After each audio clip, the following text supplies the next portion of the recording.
Yo, it's your boy Bernard, and welcome to another episode of the Angry Blerd podcast, and also the first episode of the new year.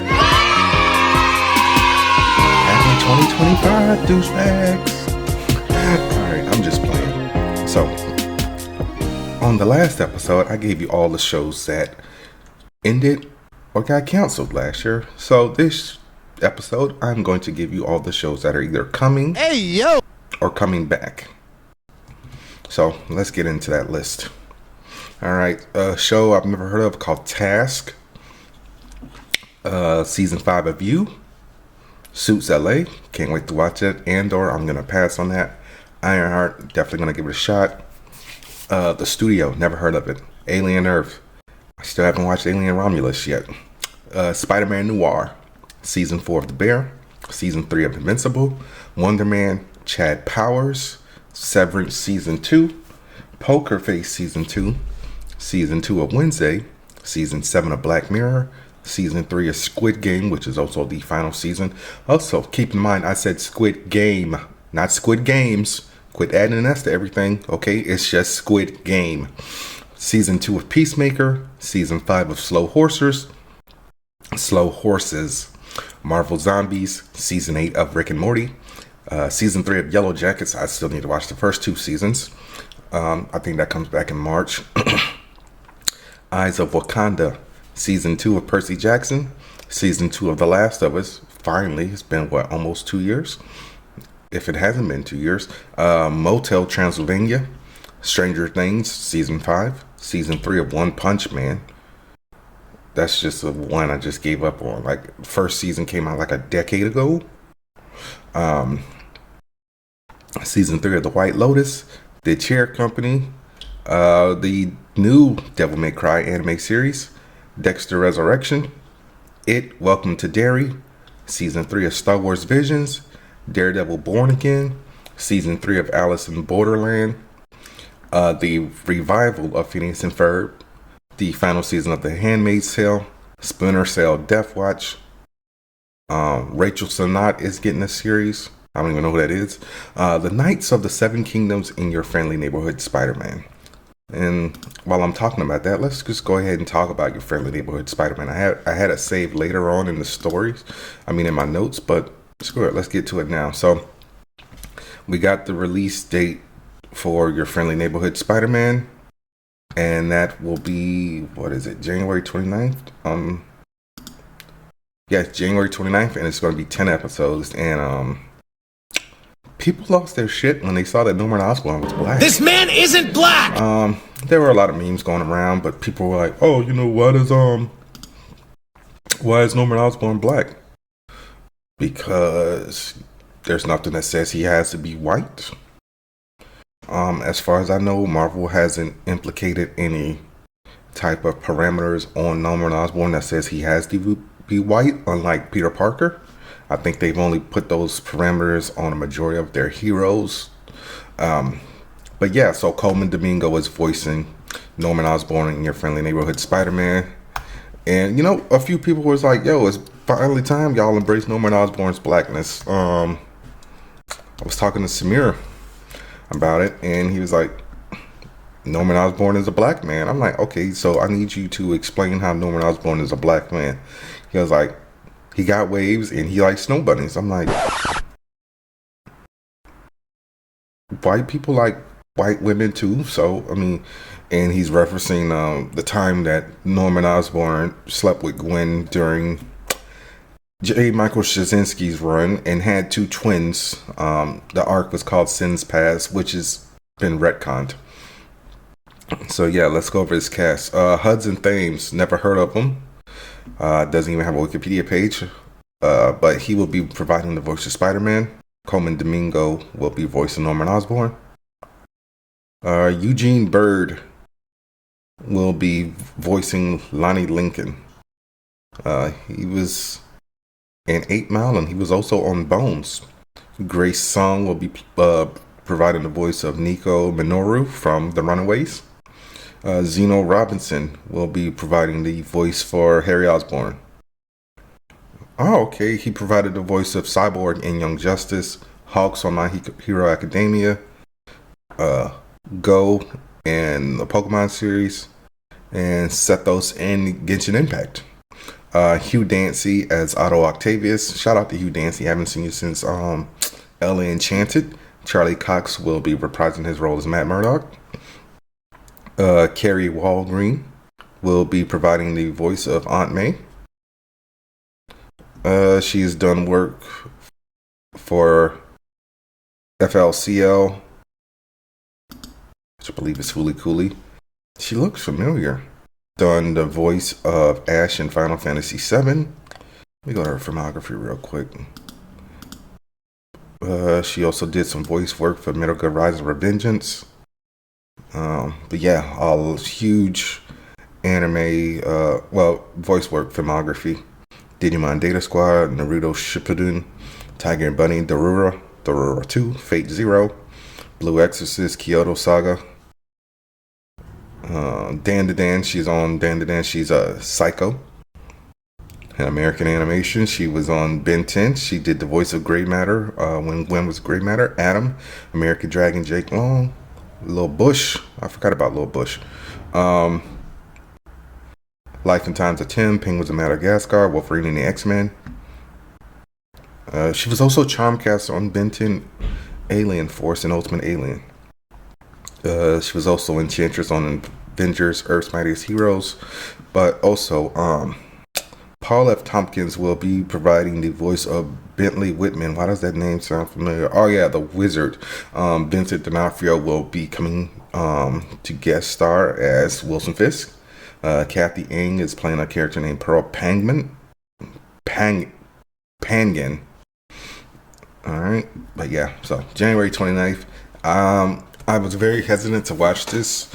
From the first trailer they showed, but watching the second one, I actually like the animation style now. It gives me a straight up comic book vibe. People are saying that the black and white suit that Peter gets is the Future Foundation suit. It looks very similar to the Future Foundation suit, but it is also kind of reminiscent of a suit that he had in about 5 years ago now. First appeared in the Amazing Spider-Man 62, I want to say volume 4. But yeah, so can't wait to watch it. All right, what is my next story? Jason Momoa, guys. You know, he served his sentence, if you want to call it a sentence. Well, he did his tenure as Aquaman in the DCEU. And now, Jason Momoa will indeed be returning to the DC universe as Lobo. Yeah, so Jason Momoa has been cast as Lobo in Supergirl Woman of Tomorrow. Is it Woman of Tomorrow? Is it Woman? Woman of Tomorrow. I'll be tripping sometimes. So yeah, the news got out on that. And the writer of Supergirl Woman of Tomorrow, Tom King, basically discussed his original conception of the comic. He said, Supergirl Woman of Tomorrow began with me pitching a Lobo/Supergirl book, and it was my editors Brittany Holzer and Jamie Rich who were like, no, take Lobo out and make Supergirl the Rooster Cogburn character. And so it wouldn't exist without Jamie and Brittany. So I don't know who Rooster Cogburn is. Let me look up Rooster Cogburn real quick. Okay, so it was a Western. Yeah, Rooster Cogburn was played by Jeff Bridges in True Grit, who is a cranky, drunk louse and a lawman who decides to accompany a young, determined girl on a mission of revenge against some outlaws. Along the way, the girl helps pull Marshall back to the noble side of life while learning her own costly lessons about the toll of revenge. All right, cool. Like I said, I never read this comic because I was not a fan of the art style. So I just didn't really dive into it. But, you know, it's nice to see this, I guess, this dark version of what's going to happen to Supergirl. But yeah, we don't have a release date on the movie yet. Jason Momoa did post a 2-second video of him smoking a cigar while reading the script. Well, he just posted the front of the script because it said for Lobo's eyes only. So yeah, I will keep y'all appraised of any updates with Supergirl Woman of Tomorrow. Alright, so I'm not a fan of Blade Runner, but I'm definitely going to still keep you guys updated about it. So Amazon MGM is working on I don't know if this is if this is a film or a TV show or what, but Blade Runner 2099 was announced a while back, and it's going to star Hunter Schafer from Euphoria in a horror movie called Cuckoo and Michelle Yeoh. So they wrapped up the filming on that, so it'll be coming soon to Prime. Like I said, I don't really know anything about it, but I know a lot of people are mad that Denis Villeneuve is not involved because Denis did Blade Runner 2049, and some guy was like, Michelle Yeoh's acting is terrible. No, it's not. If you saw everything, everywhere, all at once, she's actually a pretty good actress. Also, Super Cop, Crouching Tiger, Hidden Dragon. I can go on and on and on, but I'm not going to. And like a lot of people, like, oh, why is Blade Runner, woke? Is it woke because it's women led? So I'm just like, come on now, people get over it. All right. So something else that people are probably gonna lose their crap about. So a while back, DC made a few announcements before James Gunn came in, took over, and restructured everything. And one of those was we were supposed to be getting a Black Superman movie or a TV show. All right. So Variety reported that the Black Superman movie is still technically in development, even though there hasn't been given any update on it since 2023. So, for those of you who don't know, this was done in agreement between Warner Brothers and J.J. Abrams, worth a staggering $500 million. So as per the term, Abrams was given money to pull in writers for projects that he would greenlit exclusively for Warner Brothers. So Ta-Nehisi Coates, writer of I think it's a New York Times bestseller, Between the World and Me. He also wrote the Black Panther comic for a while. Ta-Nehisi was one of the writers who got pulled. And he was supposed to be working on a Black Superman movie. But it was also reported back in 2021 that Collider was supposed to be doing a Black Superman movie or a TV show. Did I say Michael B. Jordan? But Michael B. Jordan was supposed to be working on this. And we still have no confirmation on which version of Black Superman would it be. So the main one everybody knows is val-zod, who is basically from Earth 2. He also survived Krypton's destruction, but he was raised by Cal's parents, Jor-El and Lara. And the other option is obviously Calvin Ellis, who is President Superman, who basically his story is more or less the same. I don't think he grew up on a farm though. It's been a while since I've read his backstory.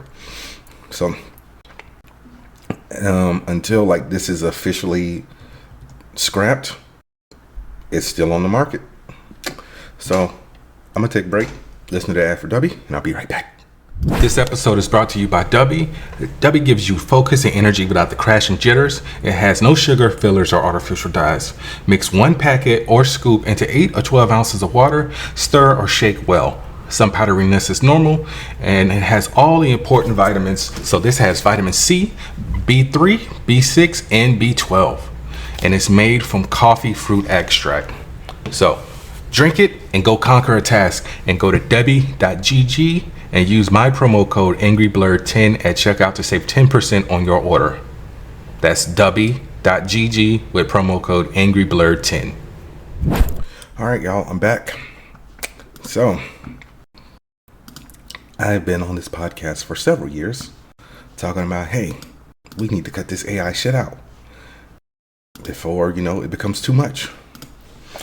And Meta confirmed that they plan to add tons of AI generated users to Instagram and Facebook, so they will have bios, profile pics, and able to share content. So they said we expect these AIs to actually over time exist on our platform kind of the same way that accounts do. So they think that this and other AI products they are rolling out will help attract and retain a younger audience. And so with their new tools, users will be able to create these AI profiles. Over 100,000 have already been created, but creators have kept most of them private. And this is getting ridiculous. So guess what? So within like a day or two, they already started deleting a few of the AI accounts because they claimed that there was a bug that prevented users from blocking the accounts, which is crazy. So they also said that there's confusion about their version of how AI profiles exist on their platform over time. I'm just like, no, don't. Why do you need to make AI profiles? One of the things that, I was thinking and a lot of people were thinking was that they are using AI to flood their sites for ad revenue claims. Hold on a second. Fucking landlines. All right, but yeah, so yeah, I really feel like they're gonna use that to try to inflate their user count so they can get more money for ad revenue from everybody whose ads you see whenever you scroll on Facebook or Instagram every 2 seconds. So it's just like, no, I don't think the youth cares about AI. Let me try to call my goddaughter, get her 2 cents in it. She's part of the youth. And of course, Jared called me. All right, hopefully she answers, because kids nowadays, they don't answer the phone.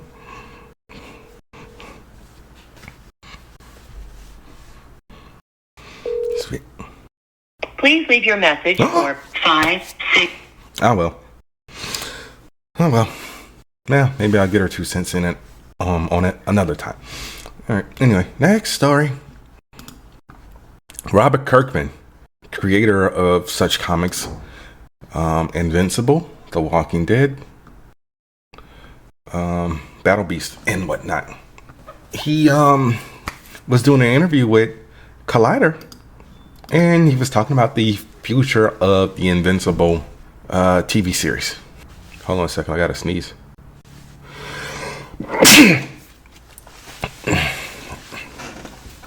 All right. So yeah, he was actually doing a panel at Hollywood, inside Hollywood for Collider. It was him and Steve Weintraub, and they were talking about the future of Invincible. So they said that season 3 is set to take a darker turn for Mark and his family after the brutal fight with Angstrom Levy.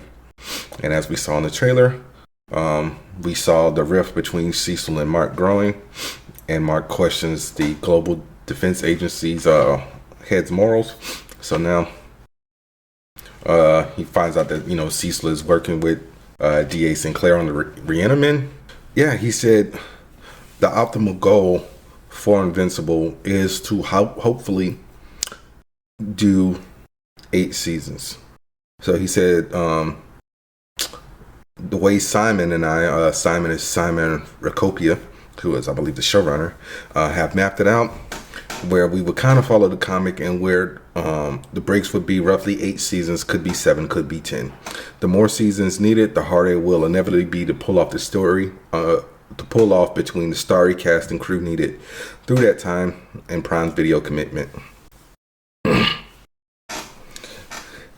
And when he was asked to confirm if it was going to be 7 or 8 seasons, he said, not, or it could possibly not be 9. I could just be greedy, but I really do feel like this show really does need to go about roughly 8 or 9 seasons, because Invincible is about 120 something issues, and it's one of those comics that doesn't necessarily have a lot of filler or fat per se to it's not like a Dragon Ball Z situation. Like there'll probably be like one issue like in between where stuff gets milked, or it's like a because like in season 1 they basically skipped a lot of the filler and got straight to it, and it really wasn't a lot. They just sped up the whole Mark going to college situation, because I don't think he actually graduates high school until volume 4. So he does the whole D.A. Sinclair at the college situation when he actually goes to college. It's not on a college tour. So, yeah, 8.5 seasons of Invincible. I can deal with that. I just want Prime to actually release it on physical media like they did. Prime just released a show on physical media. I can't remember what it was. But like a lot of these streaming services, they're starting to do that. Like Star Trek Discovery's on physical media, Arcane, obviously the Disney Plus, Marvel, and Star Wars shows. But yeah, if they do like a complete series box set, I will definitely be buying that. All right, so let's talk about piracy, okay? I've been on this podcast several times talking about sailing the 7 seas. And it's nice to know that I'm not the only one who's keeping, good old-fashioned piracy alive, okay? So, Gizmodo actually did a list of the top 10 shows that were pirated for 2024. And if any of these shows were on your list, can you please let me know in the comments below? So, this is in the order. Number 1, House of the Dragon, obviously on HBO and Max. 2, The Boys, Prime Video. 3, Shogun, Hulu. 4, Arcane, Netflix. 5, The Penguin, HBO. 6, Fallout, Prime Video. 7, Reacher, Prime Video. 8, Silo, Apple TV Plus. 9, Dune Prophecy on HBO. And 10, Halo on Paramount Plus. Now, I don't know why anybody would pirate Halo. If Master Chief don't keep his helmet on, it's trash. I would make that the episode title, but that's too long. He should have kept his helmet on. That's probably the name. But yeah, like I said, it's actually good to see people still selling the 7 Seas. And like I said a few weeks ago, Max has indeed pulled Teen Titans Go, Static Shock, and several other things from Max. So if you can't get it on physical media, sell the 7 Seas.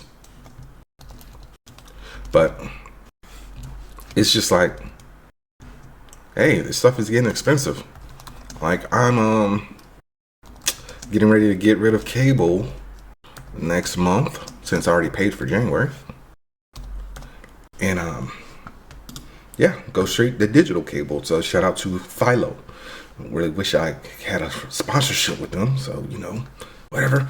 All right, guys. Spoiler alert time.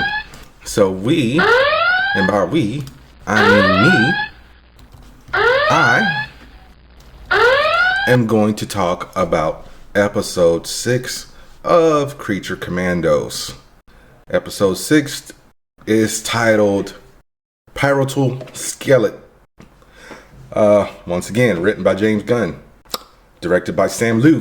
All right, so we actually got another origin flashback episode, partial flashback episode. So we got a origin story for Doc Phosphorus, who before he was Doc Phosphorus was known as Alex Sartorius. He actually received funding for his research from mob boss Rupert Thorne to develop a cure for cancer using nuclear fission. All right. So Alex actually found out what Rupert Thorne wanted to use his research for and actually betrayed him. So Thorne found out, basically pulled a Punisher and killed his whole family. But then he tried to kill Alex with his own nuclear equipment. But instead, Alex has become a radioactive metahuman that we know as Doc Phosphorus. He eventually does get revenge, kills Thorne, kills everybody who was affiliated that night, and basically takes over Thorne's empire. And this is actually, I think this is the first time that I've ever seen or heard of Rupert Thorne being killed, because Rupert Thorne is a nuisance in Gotham. Like, he is responsible for he's responsible for Two-Face becoming Two-Face and Batman the Animated Series. All right, so we got his flashback story. Meanwhile, Nina and the bride are hiding out in a brothel in Palokistan from the Royal Guard, and the madam of said brothel is telling the bride that, hey, she's no better than these women.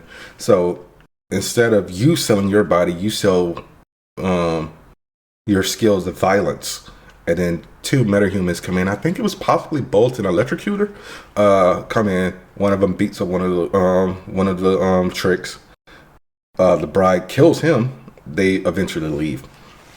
Meanwhile, back in the good old US of A, Rick Flag has been dropped off at a hospital by Eric, aka Frankenstein's monster. And Eric has basically killed a bunch of rich people and hijacked a plane to Palokistan. And Princess Rostrovic has got the rest of her royal guard getting ready for war, because she knows that, hey, the creature commandos are coming.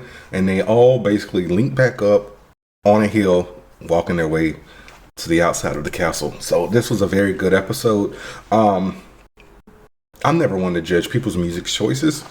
I did not like the music in this episode, James Gunn. I know you're significantly older than me, but come on, man. Pick some better music. That's all I got to say about that. But yeah, very good episode. We also got a quote unquote cameo from Batman, not voiced by anyone. You don't really get to see him because of the silhouette.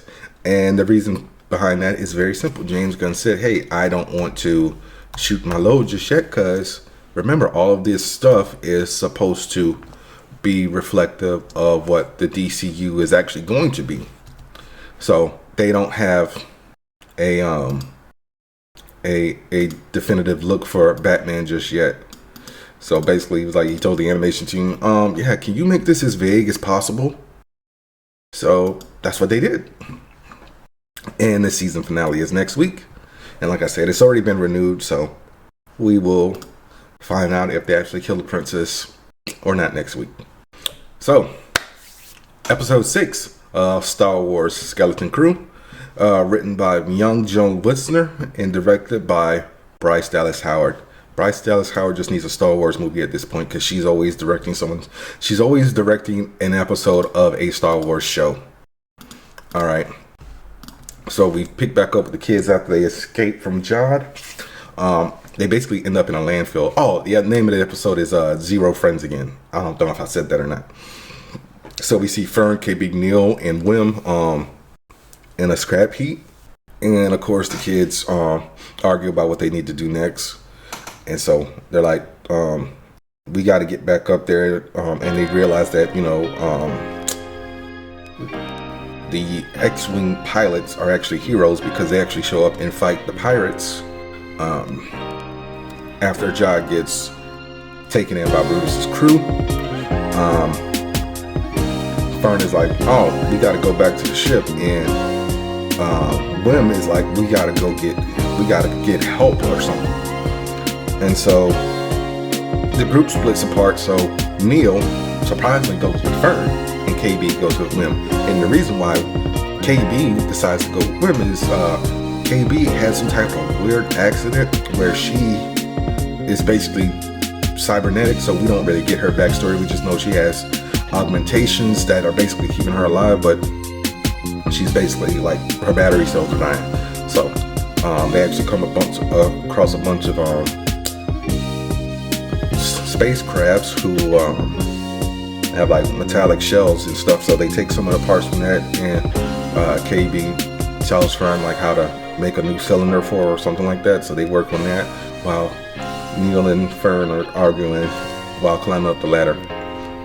So after Win barely saves KB's life, they follow the crabs to a giant crab where they almost die, and Fern and Neil actually get on a little scuttle ship, a tow ship really, that has taken the Onyx Cinder, and they all meet back up, and you find out that the ship is actually about to get destroyed by a giant bulldozer.